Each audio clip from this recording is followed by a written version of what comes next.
Welcome to everyone, all the devotees who have come to Jai Durga temple. Today is the first session in the year 2023. I hope everybody enjoyed the weekend, the year end, and everybody celebrated, traveled to their relatives and friends in the year end of 2022. We had our last session on 17th of December 2022, and so it is almost a month now when we are now again coming back for our regular Swadhyay, regular study of Shrimad Bhagwat Gita. So what we are doing, and we have continued from last year, is we are studying Shrimad Bhagwat Gita. Why we have to study, what are the reasons we have to study Shrimad Bhagwat Gita, how it is applicable to study in today's life, how to apply the principles of Shrimad Bhagwat Gita in our everyday time is what we are discussing, and we will keep continuing and reminding ourselves why we need it. As it is almost a month now, we should be kind of doing some kind of a recap where we were. So we were on the first chapter of Shrimad Bhagwat Gita, which is Arjun Vishad Yoga. Arjun Vishad Yogo Nama Prathamo Adhyaya. This is the first chapter of Shrimad Bhagwat Gita, and it starts with Arjun Vishad. Vishad means sadness. There is no equivalent word in English for Vishad, but it is sad. Somebody is unhappy, somebody is in a difficult time, it's in a dilemma. All those things together combined becomes Vishad. Arjun is sad, he is in Vishad. That is the first chapter. And so the situation itself shows that unless there is a Vishad, unless there is a need, unless somebody feels a need in the life to change, the change cannot come. The change can only come when somebody feels a need. And we need it every day. We have Vishad, we are sad, we are sometimes needing some things in our life every day. So Arjun Vishad Yoga is showing us that if you need something in your life, if you want to be something in your life, if you are having difficulties, if you have got questions in your life, then the Shrimad Bhagwat Gita is the best source to find the answers. And here, during the Kurukshetra war, Arjun is the warrior. Arjun is one of the biggest warrior from Pandava side. He is one of the Pandav. He is the third. He is the middle level brother. And he is a biggest archer. And this warrior is the key person for fighting the war of Kurukshetra and to win or to lose. So Sri Krishna is deciding that I will be your driver, I will drive your chariot. Sarathi, Saharathi. Ratha means the chariot, Sarathi, Saharatha means one who is with you on chariot. We can also see that in a more philosophical way, that if our body is a chariot, then God is within us who is driving us. When the God drops down, when the God stops driving it, we are dead. So that is also showing that the description of a chariot, Sarathi, and the warrior is us. The karma has to be done by us, so we are warrior. And Sarathi is the driver who is driving our body every day, and body is the chariot. So that can be also a kind of a metaphor or example we can take. So Arjun is having a Vishad, and we will go forward from that. What we were thinking, what we were looking at is why Arjun is having Vishad. And Arjun, when the first chapter started, it shows that Arjun was telling Lord Krishna that take my chariot between two sides of the warriors in the battlefield and let me see who are there. And then he is seeing his relatives, his seniors, his friends, his gurus, and then he is telling, oh my God, I have to kill all these people to win the war or even while to fight the war. And he is a righteous man. Arjun is a righteous man. Arjun doesn't want to kill someone only for the sake of kingdom. He gives more values to the relationships. He is compassionate. Although he is a warrior, he has fought so many wars, he is a compassionate guy. So he is telling that, oh, I should not be killing so many people. They are my relatives, they are my gurus. Pujar Havari. He is telling I have to even devote them, I have to respect them.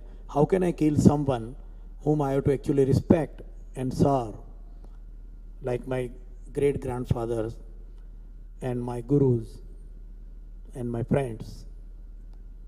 And also he is in a dilemma because he is a very confident person, that he is such a great warrior that once he will start fighting, he will kill everyone. So he is not worried about, oh, what if I will get killed in the war? He is not worried about. Why? He is fully confident that if he starts the war, he is going to win, and he is going to kill everyone who is going to oppose him. That is the reason why he is having the Vishad. So now when he is having Vishad, he is telling, how can I kill them? Number one part. And secondly, because of that, he is telling the Nakanshe Vijayam Krishna, Nakanshe Vijay. He doesn't want to win Nacham Rajya Sukhani Cha. He doesn't want to win the war as well as he doesn't want the kingdom. Because he is telling that if I am going to kill all my relatives, then how will I even enjoy sitting on the throne of the kingdom? So he is telling, no, I do not want to fight. Then he is giving another reason that such a big war will kill so many men. And when so many men will be killed, it is going to create a disturbance in the society. What kind of disturbance? There will be more number of women in the society. There will be so less men in the society. We have seen that, world has seen that in Second World War also. There was a big imbalance of number of men to women in the society, and it created a lot of issues. And we talked about it last time. So that is where Arjun is coming, and he's telling that if so many men will be killed, then there will be a problem. And we were at that slok. In 41st slok we completed. So I will chant the 41st slok, and then we will continue to the 42nd slok. So 41st sloka was Adharma Bhibavat Krishna Pradushanti Kulastriyaha Strishu Dustashu Varshneya Jayate Varna Sankara. Yeah, he is telling Adharma Abhibhavat Krishna. When Adharma, irreligion, the wrong things, because what will happen? The men who are controlling the society, the rules and regulations, law and justice, so many people are there. They will be gone. And the procedures which are supposed to be followed by the people as per their jati dharma, as per their the righteous way of doing things, will not be followed because there is nobody to control them. And because of them, the adharma will start, and this adharma will do pradushanti kulastriya. When there are so many men already died and so many women, the imbalance in the society is going to create problem. Pradushanti, immorality in the kulastriya, in the society. The women of the family will be having the immorality. Why? Because there is such a big imbalance.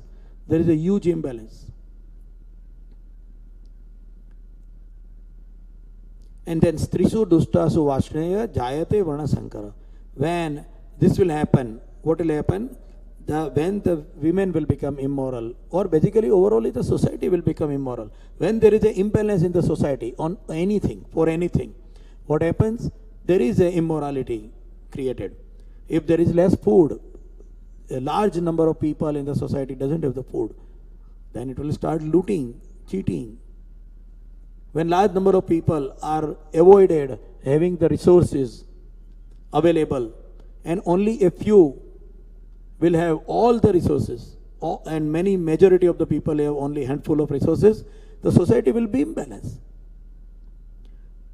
for anything for that matter. It's not only the relationship of man and women, it will be imbalanced.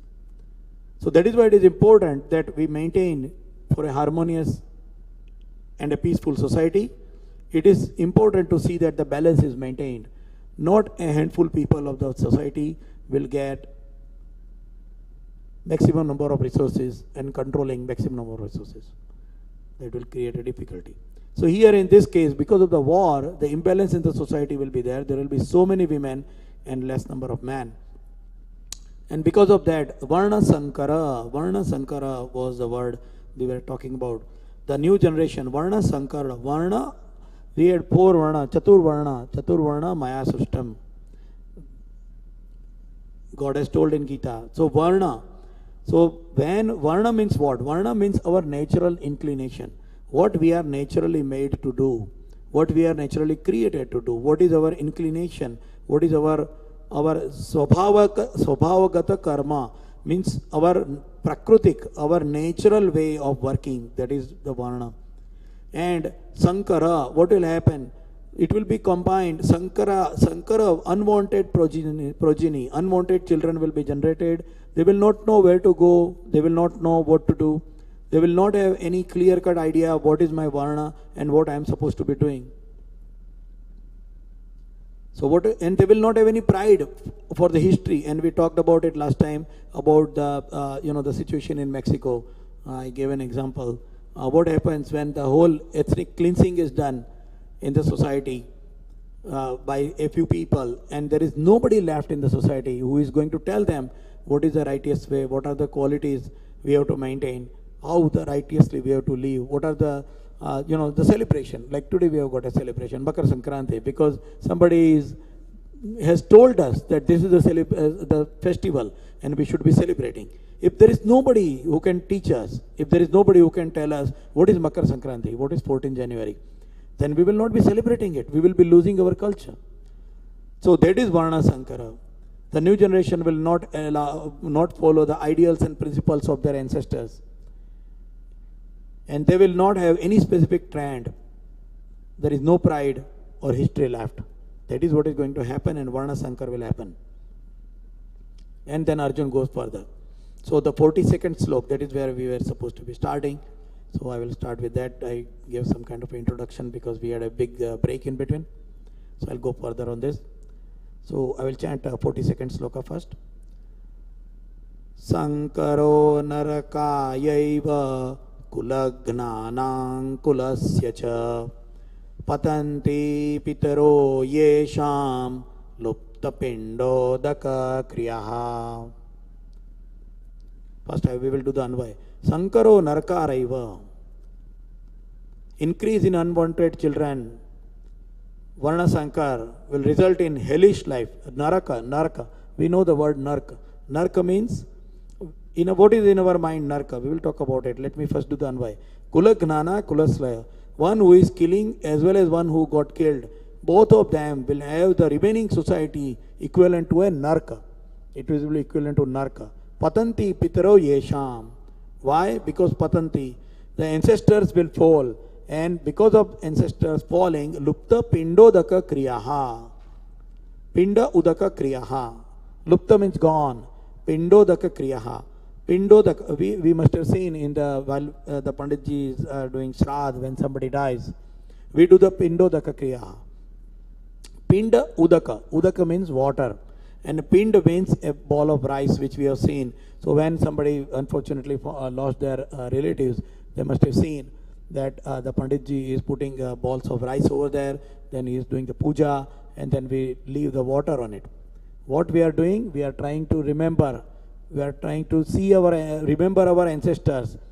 We see that we follow their cultures, their values, their messages, we follow that.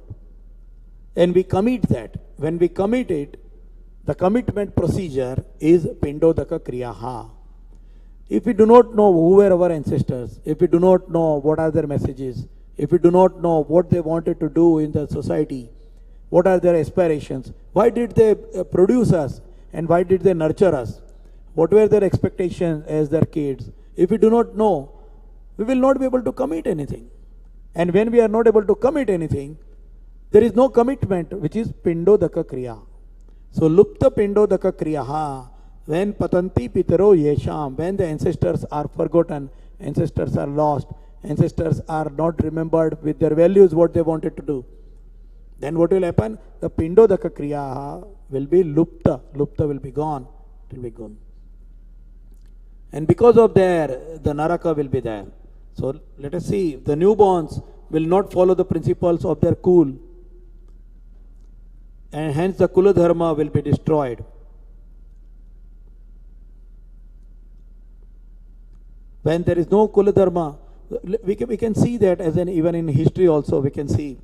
When after the war was done, for the Kurukshetra war was completed, what happened? The Yadava Sena, the Yadav side of warriors, the warriors from the Yadav side, they fought from the Kaurav side. They didn't fought with the Pandav side, except a few, like Satyajit. So what happened? Most of the men died in the war of Yadavs. And what happened? Remaining is so many women from Yadav. They were uncontrollable. And even Krishna told Arjun that, oh, take these women away, because the remaining women are getting a lot of problem. And that is called as the Yadava study. If you know the Puran, if you have read Mahabharata, and if you have read the story further, you must be knowing about it. That is called as the Yadava study. Yadava study means they were displaced. They didn't follow the procedures of the ancestors. They started doing disrespect to the sages. And because of that, Rishi Durvasha gave them a shrapa that all of you will be dying. Why it happened? Because they didn't follow the values and the rules which are taught by their ancestors. So here, the important word is narka. We have got hell. Nark means hell. We have got a explanation in multiple places, in various religions and sampradaya. What is nark? Nark means what? And we are given a big picture of a nark like, oh, we will be boiled in hot water.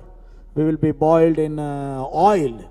We will be having our skins pulled out. Bodily pain, a heavy and extreme bodily pain will be there. And we will be having lots of like hunger, and all those asukh, what is called as asukh, will be given to us every day and eternally. That is what has been explained as a hell, imagination of a hell in Abrahamic religion and other sampradayas. That is what is being told, that is hell. So when somebody is doing something bad and like that, we say that, oh, you will go to hell. That means he is going to have a complete, eternally, he is going to face a lot of difficulty. And there will be no end to it. And it will be all bodily pain. Your limbs will be cut, your skin will be pulled out, your nails will be pulled out, your eyes will be plucked out. Oh, such a grave description of nark is given. And people get scared. No, I don't want to go there. So what happens? They say, I will be a good boy. God-fearing mentality. That is what is being told as a narka. But here, Arjuna is telling nark as a different thing. You see that? Sankaro narka raiva. Narka means what? Nark is a place where nobody wants to go. Nobody wants to be there. Where you are unhappy every day, at every moment. And it is painful and uncomfortable. But here, what Arjuna is explaining as a narka is state of mind and its experiences.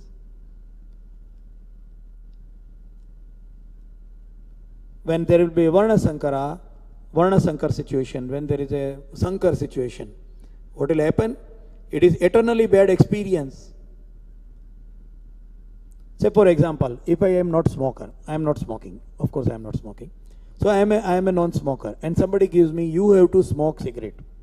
What will happen? I will be coughing, I will be having a lot of water coming out of my nose, I will be choking in my throat. So that experience is not good for me. If I have to work in a place where there is a continuous smoke coming up, I will be in a narka. My experience, the state of mind will be bad. Children insulting the elders. We see sometimes that the kids are not respecting their elders.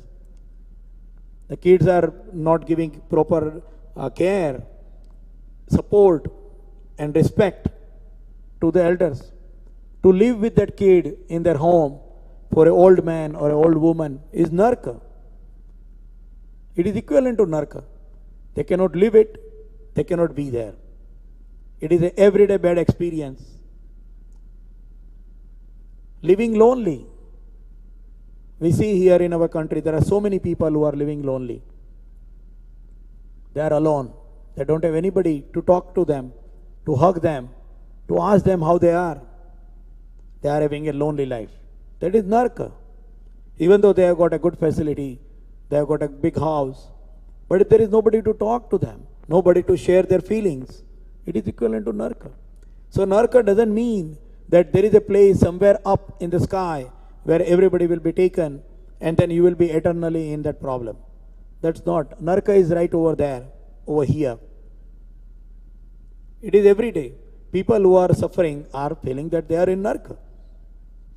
And suffering doesn't mean only that it is a physical abuse or physical pain. It is psychological, the status of mind. Sometimes we see beggars on the side of the road. They are happy. They are joking to each other and they are eating whatever they got in the while they are begging. They are happy. You see them laughing and you will be surprised how they can be laughing. If they are so poor, if they don't have any facilities, but they are still laughing. So happiness is state of mind. Narka is a state of mind where it is very unhappy, uncomfortable and painful. Painful experiences which we cannot bear. It is more painful having mental torture than physical torture. So, with the Sankar, seeing the new generation following the wrong path and being a helpless observer is narka. Pain of the old man who is helplessly seeing the disrespect and left alone to live or die is narka.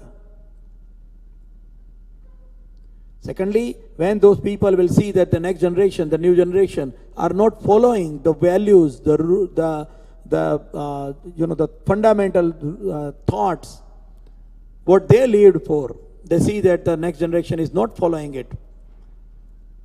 They will feel pain. They will feel that all their efforts have gone in vain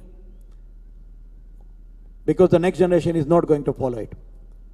Here I am not blaming new generation, please. I am reminding that. But I am telling what is narka. I am 100% sure and I am very confident, and that is the effort also through this pravachan, that if the correct message has been explained to our new generation, if it is explained correctly, if its applicability is explained and demonstrated to the new generation, they will follow the same principles, they will follow the same dharma, and they will follow and do all the rituals which we expect them to do. So it is also a duty of the generations to explain in a very logical way what is written in our Shastras. This Gita Pravachan is also one of the effort in that direction. So once the values are lost and forgotten, the full society and all future generations will become like narka. And that is what Arjuna is telling, that, oh, it is going to be a narka. And Pindodaka Kriya will be lost. So what is Varna Sankara? Oh, we will go into that because Varna Sankara is a little difficult explanation there. So Varna Sankara is, let us take an example of a mule.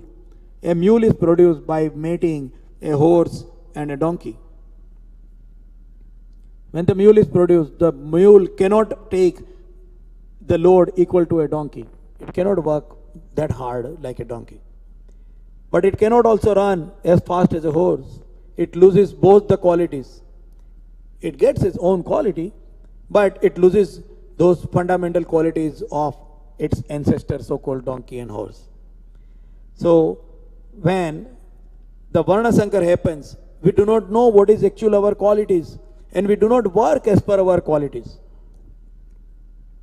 So we can see in our today's life that when we are growing, we do not know what I am supposed to be doing.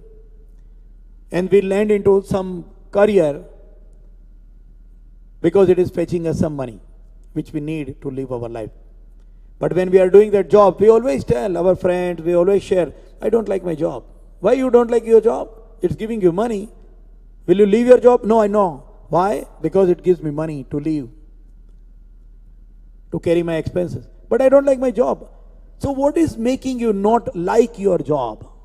Is it a bad job? No. Somebody in the same company who is your colleague likes the job.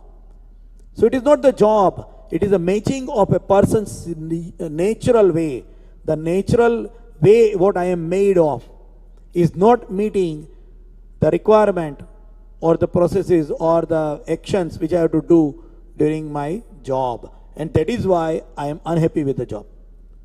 The unhappiness with the job is coming because my nature is not meeting with the nature of the job. That is why I am unhappy. And we say that, oh, I don't like my job. Why? Because our varna, the way I am born, the way I am made, is not meeting with the way the job needs a person to do or perform. That is the reason. And we see that nowadays it is 95%. Why? Because we have forgotten our varna. The whole varna vyavastha has been lost, has been forgotten. And that is why we see that everybody is unhappy. Everybody is unhappy, even though they are doing their job. They will do their job for 20, 25 years. They will say, I am not happy with my job. Ask them a question. If you get, I always ask a question to my colleagues. If you get a lottery, if you win $2 million, what will you do first thing? I will leave my job. Why? That means to come to the job, the only reason is because you are making money. That is not the fully motivated employee. So such employee, while performing in the company, what will happen? They will not perform in a good way. Then we say that, oh, this company doesn't give us good services. The people are not giving good customer service. They will not. A person is studying engineering and he is working as a laborer in some store. Naturally, he is not interested in that job. He is doing it only for the purpose of feeding his stomach. How he will be able to give a better service? Because we are not doing the work as per our varna. That is why varna vyavastha is important. People say it is up and down, it is untouchability. It is not. It is to explain how we are actually and what kind of a job we are supposed to be doing, what kind of actions we are supposed to be doing, what activities we should do in our life. Whether it fetches less money, less facilities, or more facilities. So when the ancestors are lost, when so many people are died, new generation will not have the faith and the belief in the procedures. And seeing this, whoever left over elderly person in the society will be having a situation equivalent to narka. That is what Arjuna is telling here. We will go to the next sloka, which is 43rd sloka.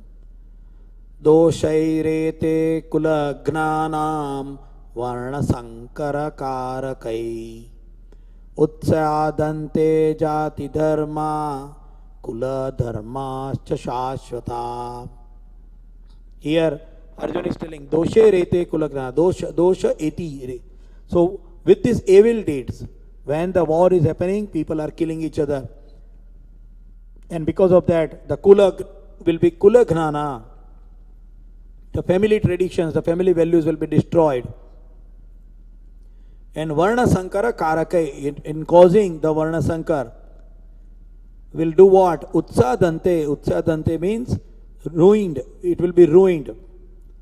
What will be ruined? Jati dharma and kula dharma. Shashvata, eternally. And we last time also talked about it with the example of Mexico, the country, where everybody is speaking Spanish.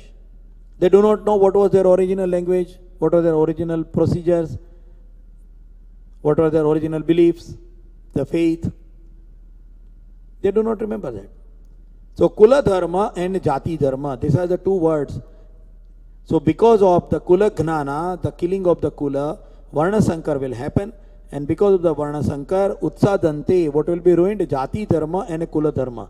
So kula dharma and jati dharma is same thing, which is a single family is a kula dharma, if we say, And Jati Dharma means so many people belonging to same Kula, like Kshatriya Kula. Sri Ram, Lord Sri Ram, Bhagwan Sri Ram was Kshatriya. So it is Kshatriya Kula Dharma. So he has his Kula Dharma. Raghukula Rita Sada Chaliyai, Pran Jaye Par Bachana Na Jaye. Once I give a commitment, I will stick to it. That is Kshatriya Dharma. So he is telling Raghukula means his own Kula Dharma, and also Kshatriya is a Jati Dharma where you have to fight for righteous things. So Jati Dharma. So what will happen? Because of the Kula Gnana, one who is creating the Kula, killing of the Kula, Varna Sankar will happen, and because of that Jati Dharma and a Kula Dharma will be eternally destroyed. Yeah. Destroying the Kul and creation of Varna Sankar will ruin righteous society and its prescribed duties forever. That is going to happen. And to some extent we see it even in India also. We see lots of great sculptures, we see temples, and we see so many good sculptures in India which were created over 1,000 years before. Now, if we ask in India that we are going to give you money, we are going to give any amount of money, I want a guy who can do the sculpture equivalent to those temples, there is no one. There is no one who can do that. There is no one who can create that again. Why? Because their Kula was destroyed by various emperors, by various reasons. There was what is called as the Dhaka Malmal. There was a cloth which was called as Malmal, a very, very fine cloth. It was told that it is so fine that you can't even see if somebody wears it. Dhaka Malmal. Now nobody is there to make that Dhaka Malmal, because the people who were skilled to do it, they are gone. Their Kula is lost. They are all killed. Their knowledge is forgotten. Their skills are lost because of the Varna Sankara. We lose it. And when the Jati Dharma and a Kula Dharma is lost, the next one is telling, Utsana Kula Dharmanam Manushyanam Janardana Narake Niyatam Vaso Bhavatitya Nushrushruma. Yeah, he's telling, and so now with the eternal loss of Kula Dharma, Narake Niyatam Vaso, it will be an eternal state of Narka. And I don't want to go there, so I don't want to kill people. That is what he means. He is explaining it. Narake Niyatam Vaso Bhavati. Niyatam, eternally. Vaso, to stay. Naraka, Bhavati, happens. So when the Kula Dharma is lost, Utsanna, again destroyed. Utsanna means destroyed. When Kula Dharma is destroyed, the Narake Niyatam Vaso Bhavati. The people who are remaining will be living in a situation like a Narka. And Arjuna is not ready to cause destroying of the families and the dynasties. And that is why he is telling, I do not want to fight. He is so unhappy. And now, because he is unhappy and still he is in the battlefield, what he is telling? He is telling another sloka. Aho bata mahat papam kartum vyavasita vayam yadrajya sukhalobena hantu swajama muddata yadi mama pratikaram ashastram shastrapanaya dhartra rashtrarane hanyus tanme kshema taram bhavet. He is telling this. What it means? He is telling that, oh, what a strange situation I am in. I can't fight. I am on the battlefield, but I can't fight. I can't kill so many people and create a great scene by killing the Kula Gnana. I don't want to be responsible as a Kula Gnana. I don't want to be a sinful person for the horrifying consequences. Just for the sake of the kingdom, I don't want to kill Hantu. Yadra Raja Sukha Lobena, Sukha, Loba and Rajya. I don't want to kill my Swajana, all my relatives, kith and keens. Rather than that, it is better that I don't fight, and the opposite side, the Kaurav side, will kill me. Ashastram Shastra Panaya. I will be keeping myself unarmed and let them just come and kill me. Dhartra Rashtra Rane Hanyu. Let them kill me. I think that will be a better way in this war rather than killing them. That is what he is telling. So he is completely decided that I don't want to fight. I don't want to fight. It is better that I will be just sitting there like a sitting duck without any arms in my hand and let them just come and kill me, because I don't want to be responsible for ahobata mahat papam. I don't want to be sinful for doing this to the society where there will be varna sankar, jati dharma and kula dharma will be lupta, will be gone. Lupta pindodaka kriya will be there, and the women will become immoral. I don't want to be responsible for such things. So rather than fighting, I should not be fighting. And a warrior like Arjuna is telling like this. Why he is telling? And he is justifying his actions. Why? Because he is delusioned. He is blinded by the attachment. He has forgotten that his dharma as a kshatriya is to fight for the righteous thing. And he has lost this view. He has lost this understanding because he is delusioned by his relation with the people. So the final sloka of this, by telling this, what happens? Sanjay Vacha Evam Muktar Juna Sankhe Rathopastha Upa Vishata Visrujya Sasharam Chapam Shokasam Vignamanasaha.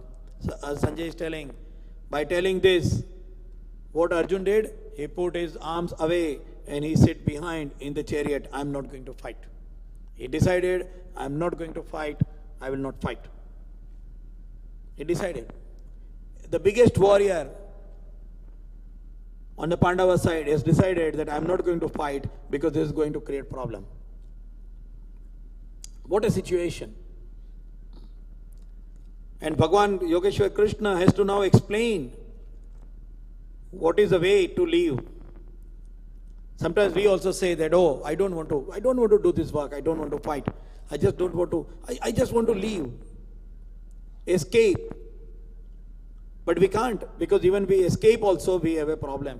So Bhagwan Shri Krishna is explaining further the Gita further to us and to Arjun, why, how we should be working, in what way we should be working, what should be our thinking process, how exactly we should be doing in our life, every day. So we say that, oh, this Gita was told 5,000 plus years ago, and it is applicable then. It is all the kathas, and it is a story. It is a history. It is not for me today. It is not applicable to me today. But we see that with the Arjun Vishad Yoga, that these questions are even in our mind also, whether we should be working, what kind of a work we should be doing, how we should be working, we should fight or we should run away. Everyday questions we also have in our life.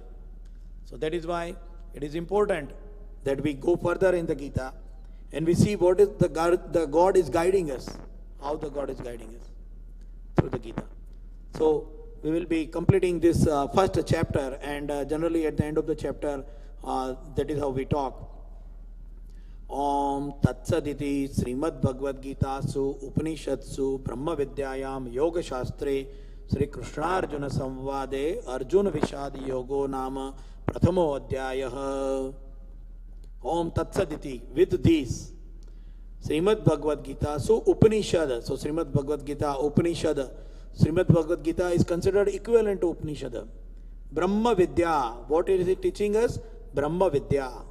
It is not teaching us how to do engineering or medical sciences. It is teaching us Brahma Vidya, how to live our life. And it is a Shastra, so Yoga Shastra. So in the Shastra of Yoga, Yoga Shastra, in the Yoga Shastra, in the Brahma Vidya, Upanishad, Srimad Bhagavad Gita equivalent to Upanishad, which is what? Sri Krishna Arjuna Samvade. Sri Krishna and Arjun, they are talking to each other. Arjun Vishad Yoga Nama Prathama Adhyaya. The Prathama Adhyaya of Arjun Vishad Yoga is completing with this. That is what it means. So here we are completing first chapter of Srimad Bhagavad Gita. We will be coming next Saturday. Today we started a bit early because of the celebration we have got. We have got a happy day of Makar Sankranti today, and we have got big celebration in the temple.